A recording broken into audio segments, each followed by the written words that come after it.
Herzlich willkommen, liebe Kundinnen und Kunden. Ich bin Tatjana Damgard, Geschäftsführerin von mScience. mScience ist die Forschungsagentur des Group M-Netzwerkes. Heute möchte ich Ihnen gerne unsere Untersuchung zum Umgang von Konsumenten mit dem Coronavirus vorstellen.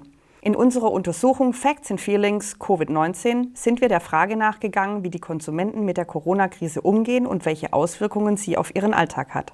Außerdem haben wir untersucht, welche Chancen für Marken und Unternehmen in dieser Krise liegen. Dafür wurden 2 Studien durchgeführt. Als erstes haben wir über Webcam tiefenpsychologische Interviews geführt. Die 24 befragten Konsumenten stammten aus verschiedenen Altersklassen, Berufen und Einkommensverhältnissen. Einige davon waren gerade in Quarantäne, andere nicht. Außerdem haben wir eine repräsentative Befragung in ganz Deutschland mit Erwachsenen ab 18 Jahren durchgeführt. Im Folgenden skizziere ich Ihnen einen Teil unserer Ergebnisse. Wie sieht die Realität der Konsumenten aus? Die Realität der Konsumenten scheint bisher noch durchmischt zu sein. Im Homeoffice arbeitet bisher zwar nur etwa ein Drittel, aber fast 75% der Befragten geben an, dass sie jetzt deutlich häufiger zu Hause sind. Auch die Mobilität hat sich grundlegend verändert. Die Konsumenten suchen individuelle Lösungen, während die Nutzung der öffentlichen Verkehrsmittel nachgelassen hat. Sie sind jetzt mehr zu Fuß, mit dem Fahrrad, aber auch mit dem eigenen Auto unterwegs. Die Corona-Krise wirkt sich außerdem auf die Routinen des Alltags und langfristigen Planungen aus. 61% achten stärker auf Hygiene im Supermarkt, 55% versuchen außerhalb der Haupteinkaufszeiten einzukaufen und 22% haben ihre Urlaubsplanung auf unbestimmte Zeit verschoben. Die Untersuchung zeigt ganz deutlich, die Konsumenten befinden sich momentan seelisch in einem Unruhezustand. Woran liegt das?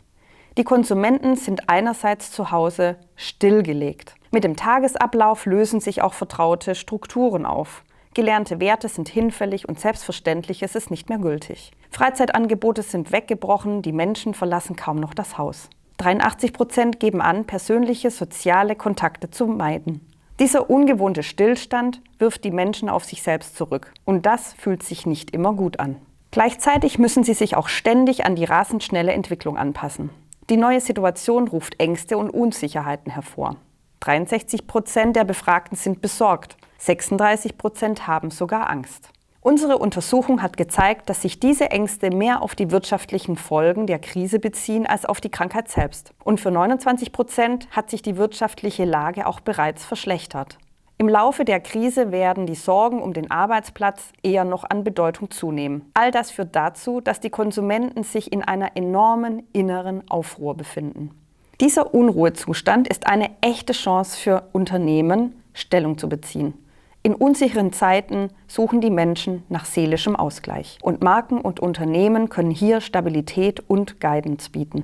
Wie gehen die Menschen nun seelisch mit diesem Unruhezustand um und was bedeutet das für den Alltag der Konsumenten? Die Menschen haben unterschiedliche Strategien entwickelt, die sich beispielhaft skizzieren lassen. Einerseits halten sie an allem fest, was Normalität verspricht, um sich nicht ohnmächtig zu fühlen. Sie verschließen einfach die Augen vor der Krise, leben ihr Leben so weiter wie bisher und verschaffen sich so ein Gefühl von Stabilität und Sicherheit. Auf der anderen Seite begreifen sie das Schicksal als Chance.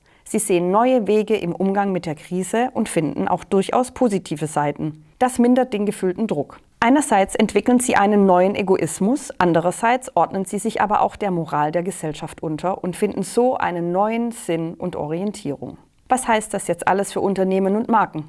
Aus den verschiedenen Umgangsformen der Konsumenten mit der Krise entstehen für Marken diverse Ankerpunkte.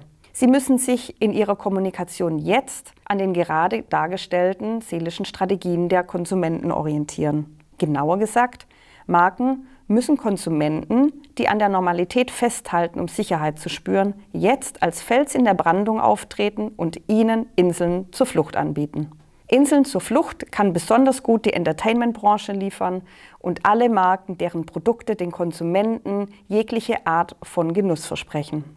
Wer Kraft aus dem Gefühl der neuen Solidarität Sinn schöpft, ist am besten durch eine Kommunikation zu erreichen, die an Gemeinschaft appelliert.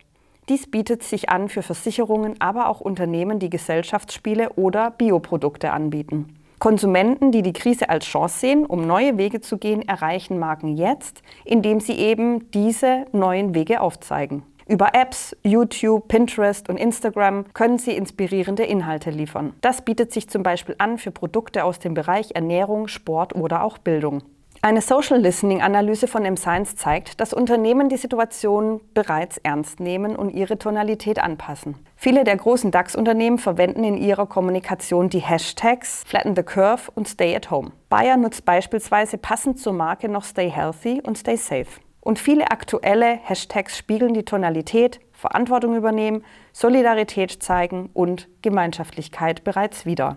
Die Marken müssen sich jetzt bewusst machen, dass Mediakanäle in der Krise hochrelevant sind. Über Media können Marken die Konsumenten jetzt gezielt unterstützen. Streaming-Anbieter ermöglichen ihnen, an der Normalität festzuhalten. Sie bieten diese Inseln zur Flucht, die Zuschauer können loslassen und Corona sowie ihre eigene Ohnmacht für einen Moment vergessen. Dasselbe gilt für das lineare TV. Das traditionelle Fernsehen wird gleichzeitig als glaubwürdiges Informationsmedium. Auch jüngere Leute sehen jetzt wieder mehr lineares TV. Marken haben jetzt ungeahnte Chancen in der Kommunikation mit den Konsumenten. Sie müssen sie aber auch nutzen. Wie können sie das tun? Konsumenten nehmen Marken gerade stärker wahr und achten darauf, wie sie kommunizieren. Das bietet den Marken die große Chance, das eigene Image zu festigen oder gar neu auszurichten. Sie müssen jetzt als Fels in der Brandung auftreten, als Partner in der Krise, der für Sicherheit und Stabilität steht. Die Konsumenten wünschen sich genau das. Sie bleiben ihrer Marke übrigens auch in Krisenzeiten treu. Ganz wichtig ist dabei die richtige Message über relevante Kanäle. Die Konsumenten sind aktuell verunsichert und reagieren sensibel auf jede Markenkommunikation. Diese Unsicherheit müssen Marken verstehen und Ängste und Sorgen aufgreifen. Gleichzeitig müssen sie transparent und authentisch kommunizieren und dabei ihre Ziele offenlegen. Und sie sollten jetzt einen Bezug zur Gemeinschaft herstellen und sich solidarisch zeigen. Das bezieht sich auf die eigenen Mitarbeiter ebenso wie auf die Gesellschaft. Zusammenfassend lässt sich sagen, Konsumenten wünschen sich gerade jetzt Stabilität und Normalität. Marken und Unternehmen haben jetzt und auch zukünftig die Chance, für ihre Kunden durch gezielte Kommunikation genau das zu leisten.